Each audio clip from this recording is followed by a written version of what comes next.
So, hello, good day everyone. My name is Angeline Olivo and my topic for today is all about evaluation of NSTP project for community immersion. So now let's define what is evaluation. So evaluation as defined by a systematic assessment of the values or worth of something. This something could be an STP project or community project or other programs. A technique used in the field work or a situation prevalent in a particular community. So, when we say evaluation, ito yung pagsusuri ng mga programa na gagawin natin. Isa na dito sa mga programs na ito is yung NSTP project na nagawa na natin. So bago kami pumunta sa isang community or sa school na gaganapan namin ng NSTP project is nagsuri muna kami kung ano yung mga kailangan at nararapat na gawin sa isang community. At saka ano yung mga nararapat na gawin doon sa lugar na iyon at yung mga kinakailangan sa lugar na iyon. So now let's proceed to the NSTP trainees and trainers. Evaluate means to the value or meat of his teaching learning activities. So now, the NSTP trainees and trainers evaluate means to the value or meat of his teaching and learning activities. So the importance of evaluation, first is provide trainees and trainers and other people an idea of the activities, progress and accomplish and how they fare well in the achievements of goals. Second, results serve as basis for empowerment in carrying out activities. Third, it's provide an avenue of making programs, revision, and adjustment. Fourth, it provide opportunities for the trainees to experience and develop skills in conducting evaluation. So, sa kinandak namin na program, napatunayan namin na napamahal kami sa mga bata and parang nagustuhan namin as a future teacher, mas nagustuhan namin yung serbisyong to at parang nagustuhan namin maging teacher dahil nga sa mga batang yon is nakikinig sila sa amin and natututo sila at nag-e-enjoy din. So, ginawa kasi namin banding lang as a ate and as ate, ading, something like that, na parang hindi kami nag-act na parang teacher kami, teacher nyo kami, kailangan nyo kaming pakinggan. Hindi ganon. Hindi namin yung ganon yung way namin para matuto sila. So, ang ginawa namin is, kinausap na namin sila as an ate, ate lang, parang bandi-bandi lang. So, ganito yung gagawin mo, basahin mo to, ganito yung way ng pagbabasa nito, something ganon.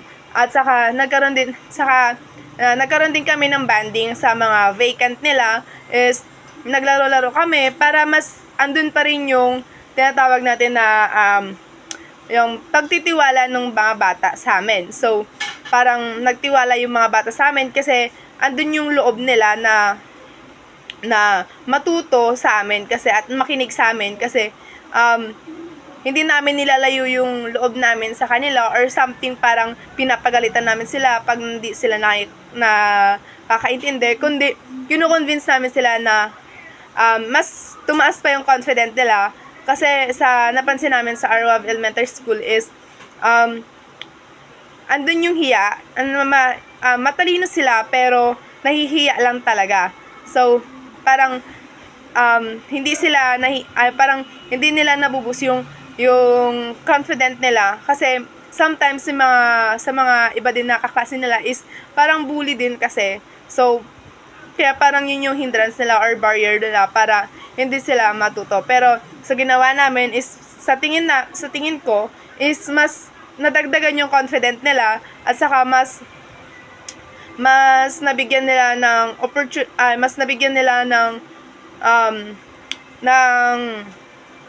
mas nadagdagan yung confident nila na matuto at makinig sa mga teachers nila. So now let's proceed to the next, what to evaluate. So ano nga ba ang evaluate natin? So, there are 5 aspects of evaluating the NSTP project in order to be successful, namely. So, sa 5 aspect na to is dalawa lang yung itatopic ko or dalawa lang yung pag-aaralan natin. So, si Chini Rahila, siya yung magtutuloy ng report na to. So, first is effort.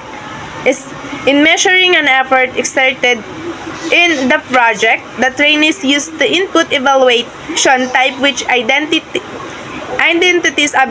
available resources both in human, personal, material resources such as money, educational tools, methods, or techniques and make the activities undertaken. So, sa program na ito is bibigyan natin siya ng effort. So, kami sa NSTP project namin sa Arab Elementary School is binigay namin yung effort namin, nag-boost kami ng sabihin na natin money, nagbigay din kami ng money or at saka pati yung educational tools mas kahit na provided na ng school is mas pinaintindi namin dun sa yung mga educational tools, mas pinaintindi namin sa mga bata kung ano ba yung mga words na yon, kung ano ba yung mga nakasulat doon. At syempre sa methods or techniques, may kanya-kanya kaming techniques na kung paano ba magturo or paano ba matuto yung isang bata or kung paano namin naituro ng maayos yung mga activities na ginawa namin. So, second one is effect. In assessing effect, trainees and the like measure the outcomes of their efforts made. So, effect, kung ano yung naging epekto sa amin nung pagtuturo namin at saka ano yung naging epekto nila sa pagtuturo namin. So, sa tingin ko naman is malaki yung impact na nangyari sa kanila kasi especially din, yun na nga sinabi ko, gaya ng sinabi ko kanina is nadagdagan yung confidence nila at saka mas tumibay yung relationship nila sa isang klase. So, ako kasi nung afternoon na is share ko lang is accidentally na yung buong grade 5 students tinuruan ko sila. So, may pinigay na activity yung teacher nila na dapat daw morning nila ginawa. So, afternoon na niya naibigay. So, dahil mathematics yung subject na yon is medyo nahirapan yung ibang mga bata. So, ginawan ko sila ng may ginawa kong way para mas mabilis silang matuto sa pagmamultiplication. And yung way na yon is alam naman nila pero parang naguguluhan sila kasi nga daw ang bilis din daw magturo ng teacher nila. So binagalan ko naman yung pagtuturo ko at yun yung technique ko para mas matuto yung mga bata. So, hindi lang naman pwedeng effort lang yung ibibigay natin. So, dapat ibigay din natin yung time natin sa mga batang to. Especially, hindi sila ganun ka-fast learner or hindi sila ganun ka-bilis matuto in a minute lang. Matututo na sila, hindi ganun. So, sabihin na natin mabilis silang matuto, pero syempre, hindi ganon katagal nasa utak nila yon. So, dapat paulit-ulit talaga. So, bibigyan talaga natin ng effort and especially, dapat may epekto sa kanila yung tinuturo natin. At saka, hindi lang siya